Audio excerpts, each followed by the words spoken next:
Hey there guys, welcome back to the Doug Racecraft YouTube channel. On this episode, we take my Coyote Swept King Cobra back to the track.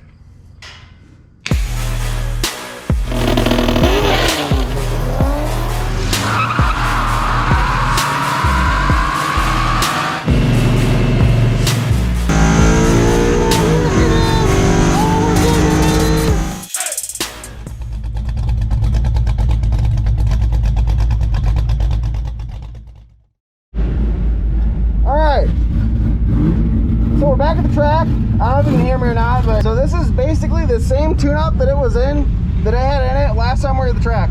Only thing different is I regapped the spark plugs because they were pretty wide from where they should have been to begin with. And then I moved the shift points around just a little bit. Nothing too crazy though.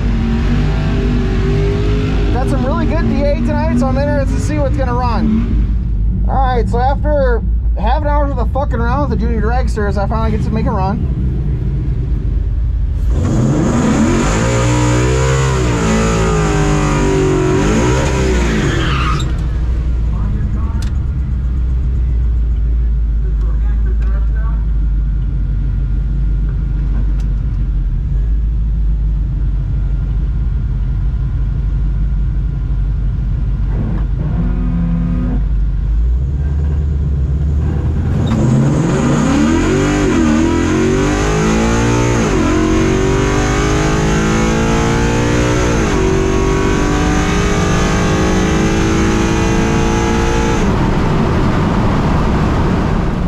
Pretty good. It felt a little lazy. Thank you. Yep.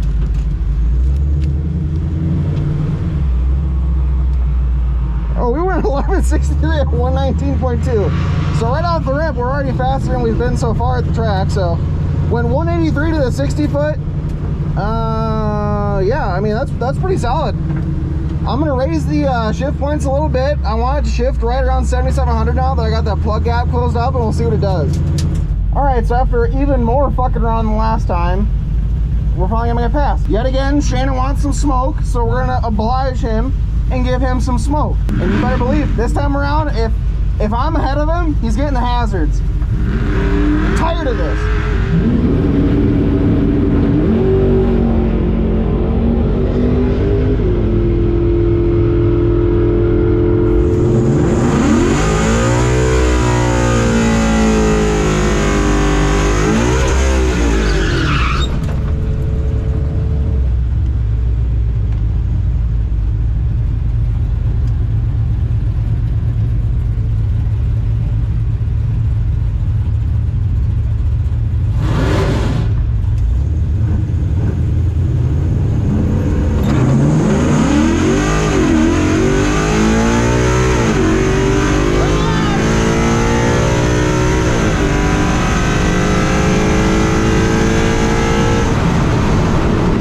Alright, so I forgot to mention before we did this race that they had converted the track to 8th mile right before our passes. They had been messing around for so long, and the track was down for roughly like an hour and a half, that the track was so cold by the time that they were running that they didn't have time to go back and prep the full quarter mile. So we were running 8th mile passes.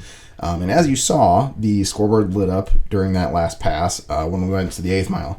But Shannon and I don't know how to listen, and we went past and made a full lick. So that is what it is. I'll throw it up on the screen now what this all translates to. And 189 to the 60 foot.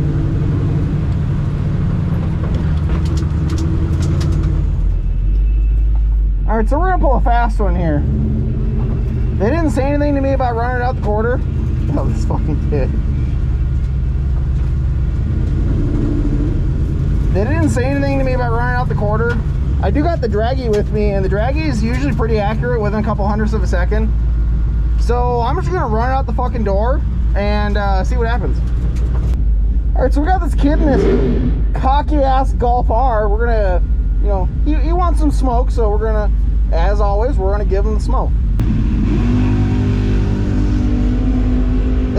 Yeah, look at him rolling his windows up.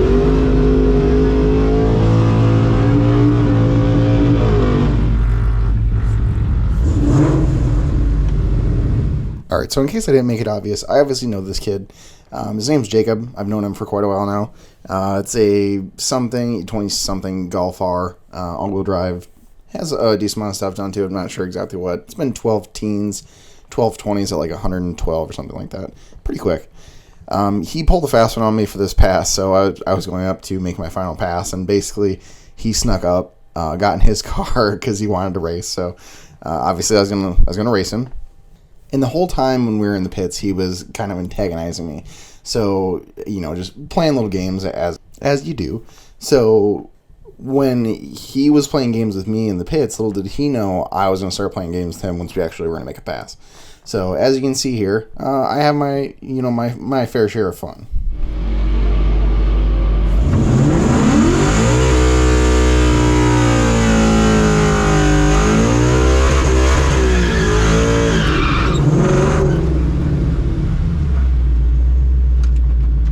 John force him.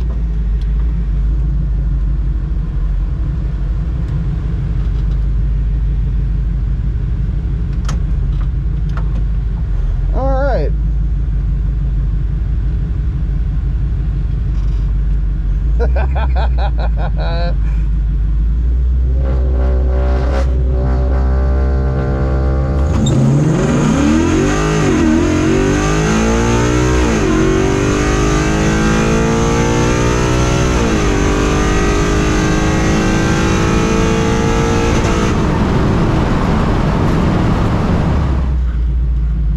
Thank you. Yep. Alright, we went 752 to the 8th, which I think we went 753 or 4 before. So it went faster. According to the Draggy,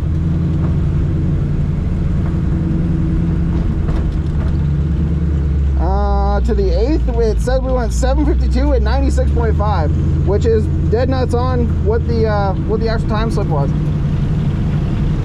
So according to the Draggy, that was 11:52 at whatever mile an hour, so, or 11:58, sorry, which is the fastest cars made so far. So I got what I wanted out of this deal, so we're gonna load it up on the trailer and we'll finish the video off. All right, so this video didn't end up being as long as I would have liked it to be. I was hoping to go down and make, more than 3 passes, especially more than 3 eighth-mile passes.